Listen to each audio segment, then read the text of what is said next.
A recommendation by the National Coronavirus Command Council, the President and Cabinet and all those involved decided the country will remain on lockdown level 3 and not go to a harder lockdown level 4 or level 5 where we saw in the beginning of this lockdown. 120 days later, the country is now remaining on lockdown level 3 with some restrictions. Let's get reaction now from entrepreneur and business owner Vusi Thembekwayo joining us now on the line. Vusi, good evening and thank you for your time. 120 days in. By the way, I hope you're calm and you're not going to say anything that is going to get me into trouble. But quite seriously, though, the President and the National Coronavirus Command Council have decided 68,000 tavern owners will need to close, and there are some restaurants who've been saying they want on-site consumption. It seems that is not going to happen either, and those are businesses that would have otherwise been putting money into this economy, so likely going to see their doors closed. We don't know for how long. I think, Thabo, first, thank you for having me, my brother. I really appreciate it. I think it's important to say that the President is in a very invidious position. It's not a position any of us would want to be in. It's admittedly a difficult position, but he's the man for the job and he's the one that's got to step up for this moment. You're right that there are businesses that are definitely going to be affected by this. And there are businesses that were hoping that they could come back and trade off the back of this, that it doesn't look that they'll be able to. I do think that there's still, gray areas of inconsistency on this. And if those gray areas of inconsistencies are not handled, we're going to have a big, big problem. So, for instance, people can go to parks, but families can't meet and gather. Things like that are going to become very problematic because people are just going together. And people can sit together in a taxi that is 100% full, but they still can't go visit their parents. Exactly. And I think, if we don't deal with those inconsistencies, and I think consistently since this lockdown has started, people have been saying there are inconsistencies. You need to deal with the inconsistencies. If you don't deal with the inconsistencies, then people are not going to adhere to the broader spirit of what they need to be doing. Now, of course, things like wear a mask, that's a non-negotiable. Keep social distancing, that's a non-negotiable. But if you've banned the sale of alcohol, that's understandable. You're not banning the sale of alcohol. What does that mean for the restaurant trade? The point that you make, right? The restaurant trade is aligned to the tourism sector. What does it mean for the tourism sector? All of those are questions that still remain unanswered. Let me just say one quick thing, Thabo, if you'll allow me.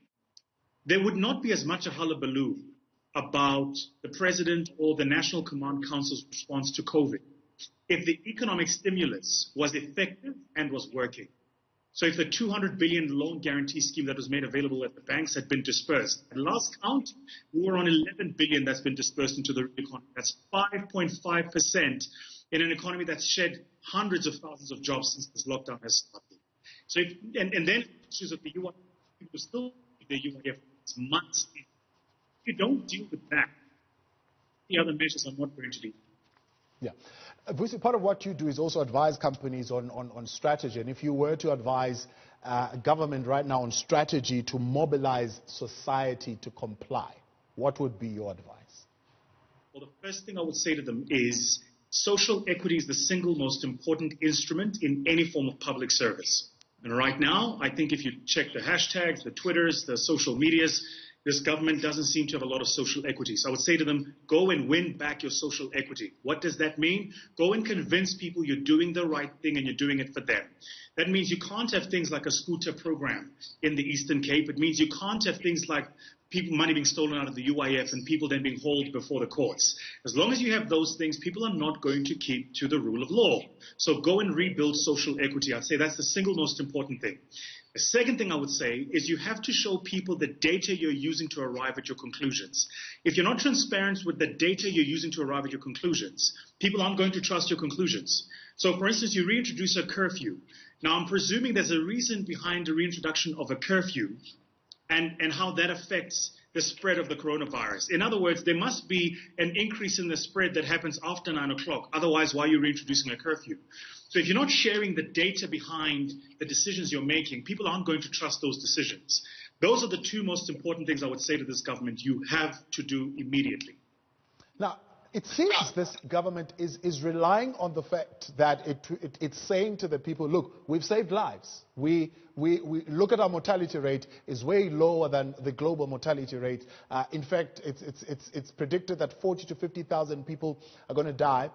But we can do better than that, and we have done. Our lockdown level 5 did really well. They're seemingly still relying on that. Is that enough to gain that social compact, that social equity from people? No.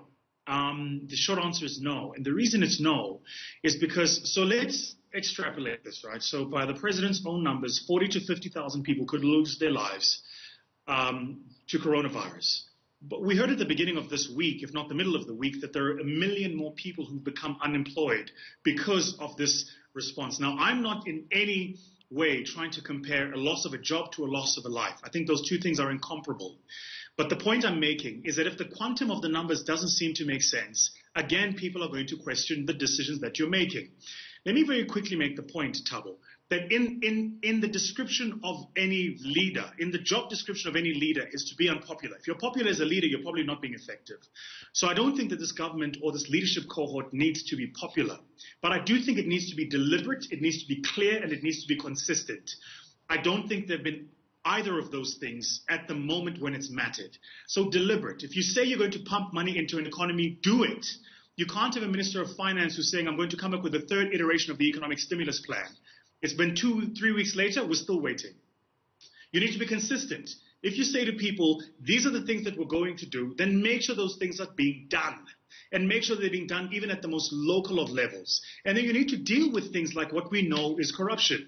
You can't have trucks arriving at houses of councillors delivering food parcels when the very community that you say you're serving is going hungry and people aren't getting their food. If you don't deal with those things on the ground, then you're always going to have an issue of people questioning your motive, questioning your initiatives, and most importantly, not adhering to the things you want them to do. Yeah. Again, it's an invidious position that the president is in.